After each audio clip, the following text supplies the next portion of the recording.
Hello, everybody. I'm happy to have another young Indian with us, part of the Voice of the Young series. Right now, we have Megha Bhattacharya with us. Let's listen to her. Over to you, Megha. Thank you so much, sir. So I believe we actually briefly crossed paths in virtually in 2020 when I was interning for Nicor Associates, and I think we did a panel with you. Yes. And I just really have been like following the work that you do ever since, and I'm very, very honored to be here Yeah. and to be able to have this platform to just speak about my work and my Yeah. ambitions and so on. And I really just wanted to first of all thank you so much for having me. Yeah. Um, and so I'll just start off by introducing myself. I am currently a research assistant with the International Initiative for Impact Evaluation. I work with the Synthesis and Reviews Office in London, and that is where I was based out of for the past couple of years, up until September last year when I decided to move back home and move basically my base to India uh, for a myriad of reasons, which I will cover later. And yeah, I have had just over two 2.5 years of experience in the research domain in the international development space, and it's been a great 2 years. I am absolutely completely very fortunate to be able to do the kind of work that I have been interested in for a while. And just to sort of give a context as to how I came into my like just sort of have stepped into the role that I am in right now and in the space that I'm in right now. I had actually a very interesting foray into economics because initially, when I was, I think, maybe 13 or 14 years old, I really wanted to become a software engineer like my uncle is. And primarily because, software is all the rage and it's an ever evolving space. So I really just wanted to follow my uncle's footsteps and become a software engineer. But I think I might have been in ninth standard when I I believe we were taught economics as a separate social sciences subject instead of just being one like subject overall. And basically, anyone who's done ninth and 10th standard economics from CBSE knows that it's not very in depth. It's just very basics of economics that are taught to us at that age. At least was a couple of years, like 10 years ago, maybe. But I was just so supremely interested and intrigued by the subject that I began to sort of think that this might be a viable career option. And yet, I still persisted with engineering because that was a common choice. It seemed more practical. Um, and eventually, I sort of I joined, like I moved from my town in Aurangabad to Pune, and I joined Ferguson College to do my 11th and 12th grade. And I was very lucky to have met people who had different ambitions and came from different backgrounds, essentially. And it really opened up my world. And that is when I was still studying for JEE, and I was preparing, and I was, completely on track to uh, just become an engineer at the end of it. But I met a couple of people, I spoke to a couple of people, and that's when I started enjoying the idea of actually going into economics for my undergrad. And after a lot of discussion with my parents and a few disagreements and a whole lot of research, they did agree to let me pursue economics. Of course, there were like just the usual questions: is economics a viable career option? Will I get a job? Because it's generally, at the time at least, was looked at as a very humanities subject that didn't pay well. So my parents were concerned, but eventually, I sort of made space for myself and got into economics for my undergrad. And thereafter, I joined NMIMS in Mumbai for my BSc in economics. And essentially, what that sort of led to was I threw myself into a very extremely rigorous course. So naturally, it was a little bit challenging at first, since essentially I went into this course with very little economics knowledge of economics or like training in economics compared to my peers who had done economics in 11th and 12th grade, because I did my 11th and 12th boards in physics, chemistry, and maths. So it was just a massive shift to just like adjust to economics. But I persisted, and I really appreciated the holistic nature of this course because despite the fact that it was like marketed as a BSc economics course, we were also taught a lot of theory and sort like a lot of theory in psychology, in sociology, and growth and development, and a myriad of basically had all of the social sciences modules that you could expect from a arts degree as well. So it just really built up the whole course for us, and I think and we were also taught a lot in detail about theories of growth and development as well, which I remember in our first year we had um, a course called Development Experiences of Emerging Economies. And it was this like we learned about the growth trajectory in a very story form of not just emerging economies. Actually, I might be mistaken, but I think there were also growth stories of developed economies and emerging economies as well. So we learned about the growth story of Brazil and I think Mexico and India and Bangladesh, and obviously compared that to how the US, UK, Canada, all of these countries grew. And it was just, I think that was the start of my interest in development economics as a subject, which in second year was obviously sort of um, propelled further because I, second and third year, to be like honest, because I think that was around the time that the Nobel Prize was given to Dr. Abhijit Banerjee and Dr. Esther Duflo and Dr. Michael Kramer. And so I was introduced to their work by a classmate who was he was very well read, so he kept really updated with all of the happenings in and all of the new things coming out, new kind of research coming out. And he introduced me to the work that was happening at JPAL, and that was for the longest time that kind of work was so interesting to me because it was just so um, interesting to see theory backed by data, just and RCT is being used somewhere outside of the medical field. And so I believe there was a study on learning outcomes and like just the differences between how at what level kids are reading and at what level like the grade dictates that they should be reading. And that was just a study that kind of completely blew my mind because I for the first time I recognized that I come from a place of privilege. And so for me these things don't necessarily always occur to me, but for students and at the time I also had a couple of friends who were working for Teach for India, and so I learned from their experiences as well.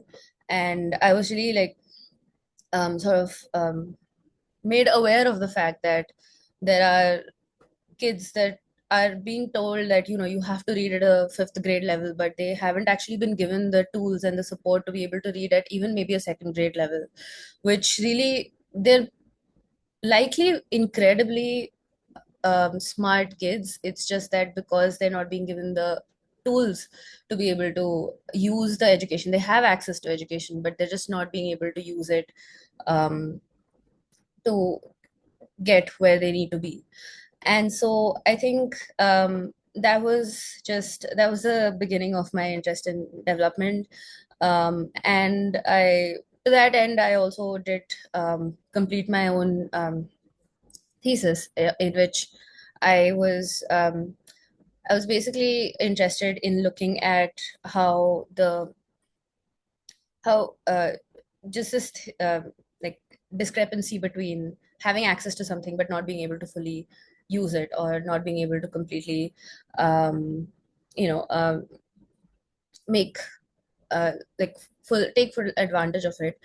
I wanted to conceptualize what I think was taught to us as Saints capabilities approach and conceptualize that in a way to understand gender inequality better. And so what I did in that project was, and this was obviously an undergrad student's research dissertation, so and there is a lot of work to be done there. But I started off by sort of constructing just essentially adapting. what we know as a multidimensional poverty index into a slightly different space where I was calculating the multidimensional deprivation index, because the basis of it is essentially similar. It's and I really was um, sort of very inspired by the idea of looking at not just, income inequality, but also things like, um, autonomy that women have, like both genders have, and like in financial autonomy, time autonomy, or like just any say they have over their movement inside and outside of the household, decision making power. Um, Whatever their fertility practices are they allowed to, are women do women in a certain household have the capacity or the ability to actually um, you know have a say in how many kids they want to have, or just generally asset ownership as well. So it was it was not just education and health. I also tried to sort of make it a all encompassing, like um, multidimensional um, deprivation index. And I don't quite remember exactly what I found from there, but I do remember that I think respect and position had improved slightly. So I had used the um, Indian Human Development Survey, which I believe at the time had only two rounds. I'm not sure if the third round came out recently. I think it came out recently. So I was planning to do like an update study on this. So I did see that there was some improvement in position and respect. Safety from bodily harm and violence had either remained the same or was had gotten worse.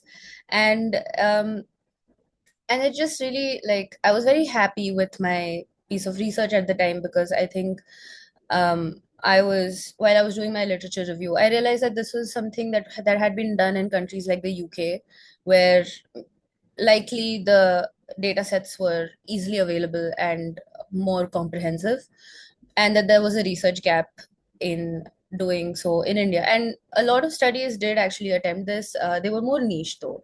So they were looking at maybe financial literacy, or they were looking at asset ownership or land ownership. And so I decided to sort of do a higher level overall study on it. And I do intend to sort of work on this a little bit more in the future, just with more rigorous methods, because at the time used I had just used the MPI function that you get on Stata. So I intend to use like a way more rigorous method and sort of basically just do an update study on this. But yeah, so that just sort of like led me to um, like it just kind of like, and I also spoke to a couple of my professors, and they were like, this is good work, you should keep like updating it and stuff. So i um I it just gave me the confidence I needed to sort of go into development, and just it gave me the confidence to just know that what I was like, the path that I was on was correct for me. And I was meant to go for my master's in 2020, but COVID was like, basically it happened, and I I took the year off just to figure things out, and to also do a couple of internships to really bolster my like CV, and also just to understand what parts of like what niche in development, econ or development, international development, I would want to work in. So I did a couple of internships that were in data and in data governance, and of course worked at Nicor Associates, where we spoke to a couple of NGOs and CSOs as well, to understand how um, women's work was affected due to COVID, and particularly with a qualitative focus on women who were associated with self-help groups, and as well as women who were just entrepreneurs and craftsmen, and like people who worked in handicrafts as well. So and I ended up doing a short internship with Dr. Erin Kelly of the World Bank, and that was another like a great experience in learning how to do field work as well, even though it was telephonic and we were calling up people and doing baseline, midline, and endline surveys. It was still a great experience because I really connected with I was able to sort of that was my first stint in actually doing some sort of field work, and I thoroughly enjoyed it. And moved on to doing my master's in 2021 from the University of Sussex, which again had such great modules and great professors who just really kind of um, gave us the space to be able to bring out our own ideas and never told us that we were, the way that we're thinking is incorrect, and actually work through ideas and um, sort of like solutions for problems with us. And I think that I forgot to mention in this that I really developed an interest in econometrics as well throughout my undergrad and my master's. So I was very interested in working with data and using that as a base to sort of like just propel my research. And yeah, so I completed my master's, and then shortly after I got my job at 3IE. And it's been a great 2.5 years, because I didn't expect to be in the space that I'm in. I envisioned myself to be working in a more field-based role that involved speaking to people, that involved more hands-on, um, like just was on a different side of the kind of work that I'm doing, because CIE does do impact evaluations as well. I believe the Delhi office does that, but this was a completely different side of like the international development space, like the research that I wasn't privy to before this. And I work for the Synthesis and Reviews Office, which I might have mentioned. And what this entails is basically collating and essentially creating a repository of all the existing research that is there. And what I really liked about it was that you get to learn so much just by reading through a, a massive number of research papers, and not just research paper theses that other people have written, um, a lot of gray literature as well. And it's just been so fully informative for the past couple of years, and it's also led me to learn a lot about different aspects, different topics and sectors. So I worked in section in health. I've worked in basically the sexual and reproductive health and rights of women in low and middle income countries. I worked in climate change projects. I worked in, at the moment, I'm currently working on uh, a study on private sector engagement and like social infrastructure. So I've really worked in multiple different areas of international development, and it's been a great sort of exposure to the kind of research that is already out there. And obviously, throughout my courses, we were taught that you need to do a literature review before you get on to doing your own research, and you need to figure out where the research gaps are. And I knew that that's important. It's just that while working at 3IE, I understood how much more vast that literature can be. Um, so we do something called evidence gap maps, which basically tells, it's an interactive map, while also we also do produce reports on that. But it basically tells everyone where the gaps in research lie, as well as where the concentration lies. So we then your primary research can be informed through that. So I feel like that's a very incredibly um, just like cool concept to have out there, just to be able to you just click on a map, you click on the interactive map, and you are able to just pinpoint which part of which intervention and outcomes are least studied, which intervention and outcomes are most studied, what kind of research gap is there. Is there a primary research gap? Is there a synthesis research gap? And of course we also do systematic reviews, tell you um, which tell you what interventions work best in a specific um, topic or a specific sector. So I've just been I just unexpectedly sort of stumbled into this zone, and I've just been enjoying that work ever since because I've learned so much. I know an ungodly amount of information about El Nino, despite, and like I knew a little bit before when I was maybe younger, but I've just learned so much theory and information about land use reforms in different countries and all of the like sexual and reproductive health and rights campaigns that are going on in India, in Bangladesh, everywhere.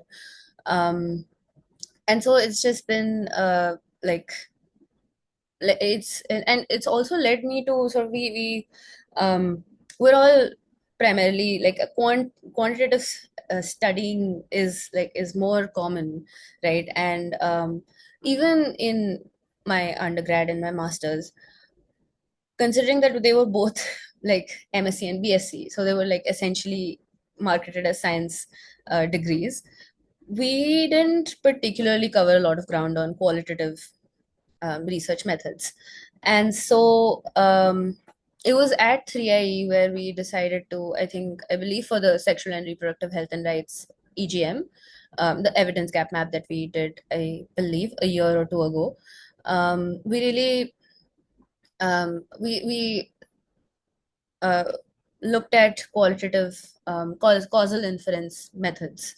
And so I had absolutely no expertise in that. And as it turns out, very few of us actually did have on the team, very few of us had expertise in the subject. So we were all learning together.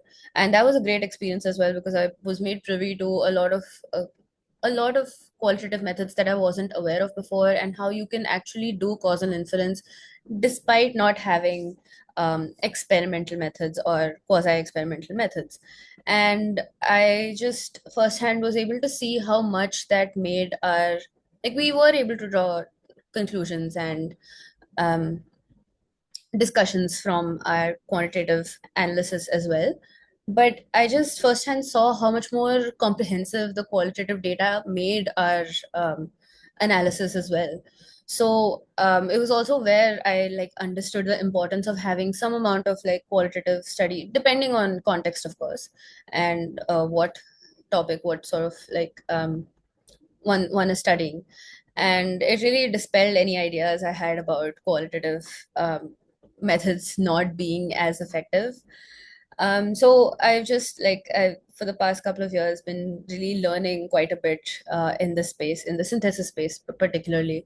But I do eventually, at some point, want to move into a more front-facing policy-making role, where I'm basically I do a little bit of stakeholder engagement as well on in my role as a research assistant, but I would like to be on a more front-facing role at some point. So I have actually since sort of decided to move on from my role at 3IE, and I'm just like job searching at the moment, just like looking at different kinds of roles that are out there, especially since I've not been in the country for the past 2 years. So I'm just reacquainting myself with the Indian development sector and how what kind of roles are out there. And this is a very interesting bunch of roles that I've seen and applied to.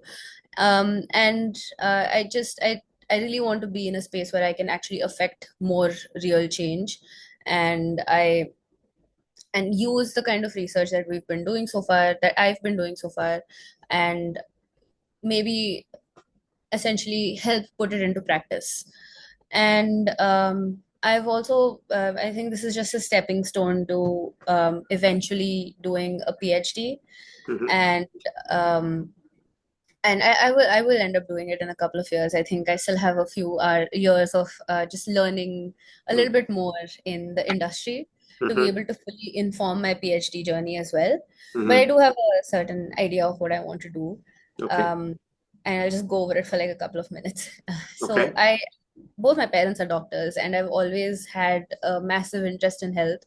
I was told my whole life to not become a doctor, so I didn't go in that direction at all. It's a very common question I get, which is that if your parents are doctors, why did you decide not to go Well, that's into? why I decided not to. Yeah, pretty much.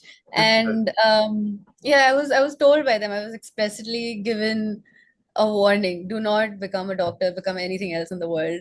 So I became an economist.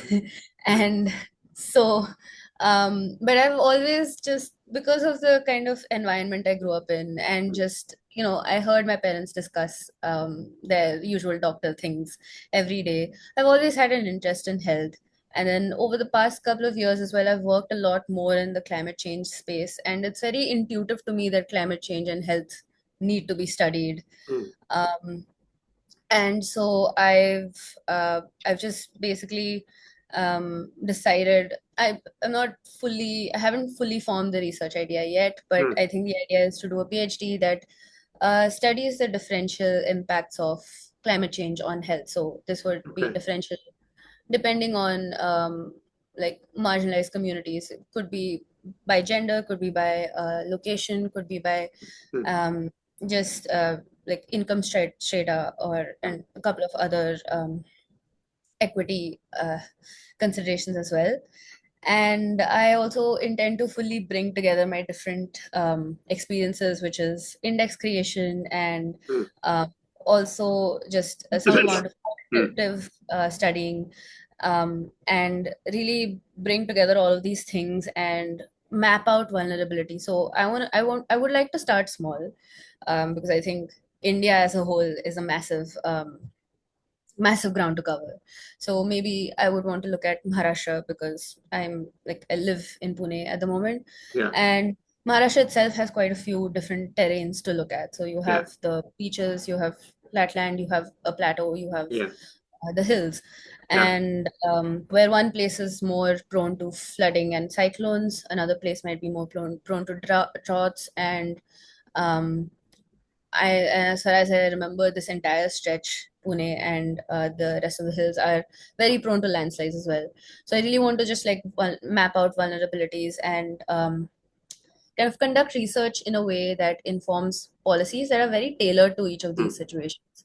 mm, And my hope is that someday this kind of research will inform policy and will actually help people, like evacuate people or provide just specialized assistance in that moment, or help prevent it even actually. yeah, yeah, So that is my aim. That's what yeah. I intend to do. I hope to get into the London School of Hygiene and Tropical Medicine at some point. Wow. Okay. One of my like really top choices to do my Yeah, PhD, yeah, um, especially since 3IE has some sort of like history with LSHTM. I yeah, believe the office that I work for currently was based mm, out of LSHTM for the longest time. So mm, it is one of my top choices to get into. wow. But yeah, that's the hope, and I think that's about it. Like I've covered Well, most it of is. it. It's very impressive, I must say. It's a the journey that shows your motivation very clearly. Thank you It so much. it comes out very clear. Passion and motivation come out very clearly. And of course, all of us are still searching for what we are going to do when we grow up. Of course, So we're never fully formed. We're we'll always never in. be fully formed, right? That's I think it's very impressive, very good. Uh, Let me just ask a couple of my standard questions, like what tips do you have for young people when you've gone through it all? You've been abroad, you come back, you're looking for a job, you might go back again. So, what tips do you have for people who are still, say, in undergraduates or 11th and 12th, looking back?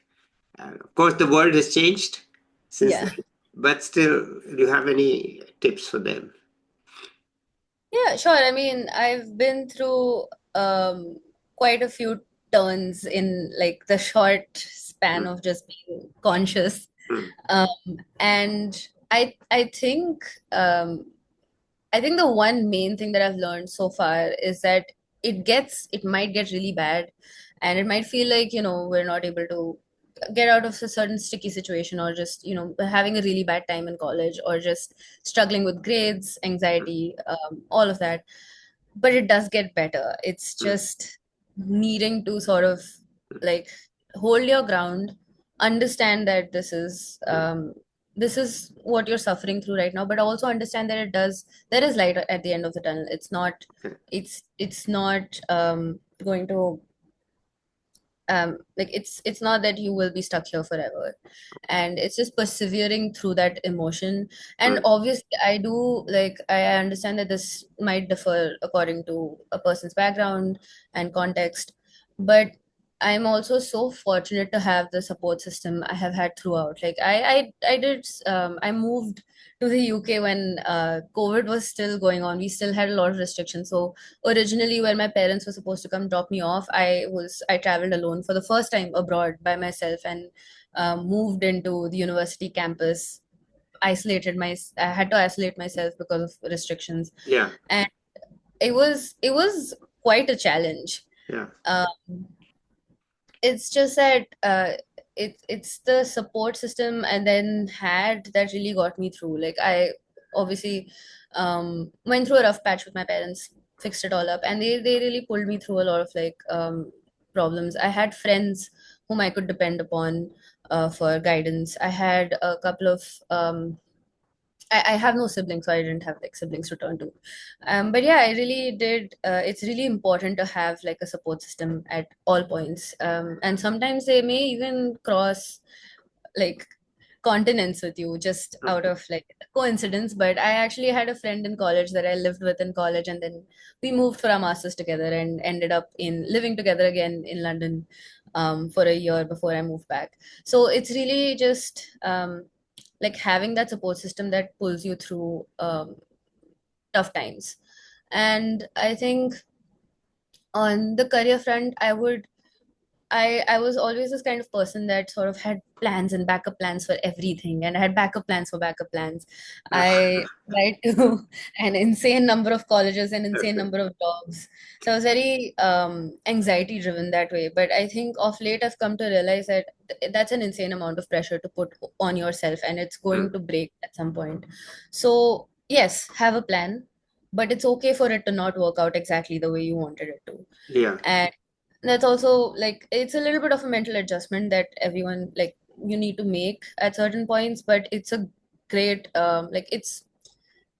it's really okay to accept that okay, I've entered into a different space. Like I didn't think I would end up in synthesis and like evidence synthesis, but I've enjoyed it. It was a slight detour. I wouldn't say it was a detour. I think it took me exactly where I needed to be at this point. And it's just knowing that like slight diversions are also okay. Yeah. That's fine. Like maybe they're just redirecting you to a like what you actually end up doing. Okay. And yeah, I think that's the Okay. few things I have. And it's now customary for me to say, okay, what's your final message, your final word? Here at the end, almost, so what's your final word, your message to the world about yourself or Uh, anything? What's the final word? about anything, please plant more trees so it gets cooler and nicer and there's rain, at least in India. Just, I mean, my general take is just try to save as much of the climate as we can at this point, because I'm aware that we've gone past a certain point, but I also think that it's slightly reversible to a certain extent. So just, I don't know, take care of the planet so it takes care of us. All right. Just a Okay. little bit. All right, Megha. Thank you so much. I've been, it's very interesting journey, and you have a lot of the thoughts and ideas. I hope they all come to fruition in some way. Let's end it here. I want to talk to you offline, so don't go away. Yeah. Uh, I'll be back with another young person or an expert. Till then, bye, everybody. Bye. Thank you so much.